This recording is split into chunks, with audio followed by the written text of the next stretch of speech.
One of the reasons why this is a leading program in this space is because we're starting to look at what those needs are in terms of skills, development capacity, development in companies, and how we build an ecosystem around virtual and real-time production in the UK and Ireland.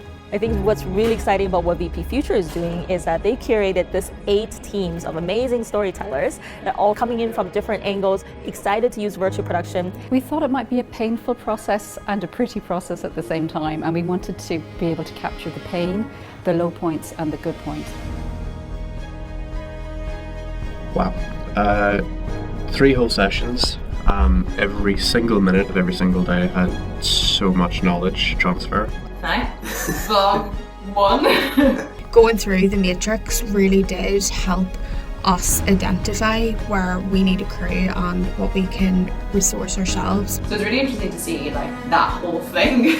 You know, like we're quite used to just like taking whatever skills we have and just like picking them up from other people that we know, but to actually see it in that big matrix was really like, was a bit overwhelming, but I think I kind of got it by the end. Sometimes we focus on virtual production as LED walls and that type of technology. That's not what it is at all. It's broader than that. It's real time, it's in camera, it's motion capture, it's animation, it's games people, it's visual effects artists, it's filmmakers, it's storytellers. The film industry in particular is a huge part of what makes up the creative industries here in the UK, and virtual production and in-camera visual effects in particular are a crucial part of that larger picture. This pipeline has really given me the confidence as head of production to identify these areas going forward.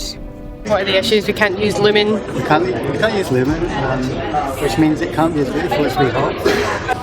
Quite daunting in that there's a lot of technical aspects to understand before we really understand how the schedule or production would work. The information that Monica provides about managing these projects, it's all about us leveling up. Monica made our brains melt and explode. It was very difficult to start off with for companies themselves to identify where their gaps existed. So I think the big challenge initially was for them to actually assess themselves.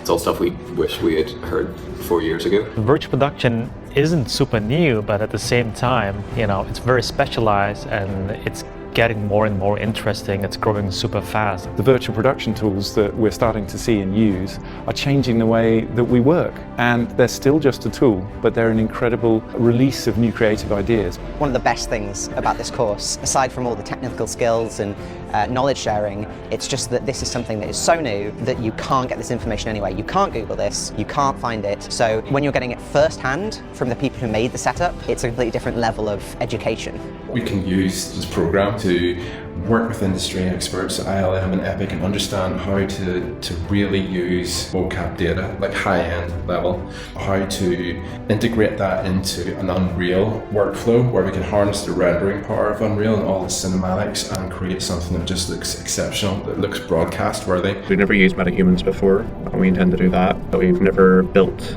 an environment entirely out of Quixel assets before as well, so we need to start having a look at how all of that goes together. Starting to get a bit more familiar with the full workflow of the tech stack, so we've done like a mock-up bedroom brain bar that we're going to use to start hopefully testing some interactions or some additional kind of scripted things we could do with blueprints. Our main issue at the moment is to get a script written and to identify someone who can at least create block for us. We did a lot of testing or had issues with streaming textures and videos. I went for videos because I thought that it would look real because the assets and scenes were real. But when you put those onto a screen, they kind of like no longer look real.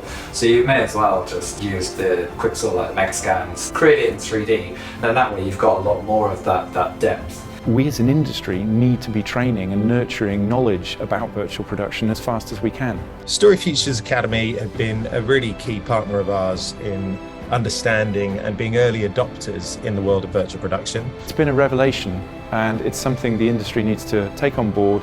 We need to mentor young people, companies, colleagues, and I don't think it's going to solve every problem, but as with all of filmmaking and storytelling, it's about choosing the right tool for the job.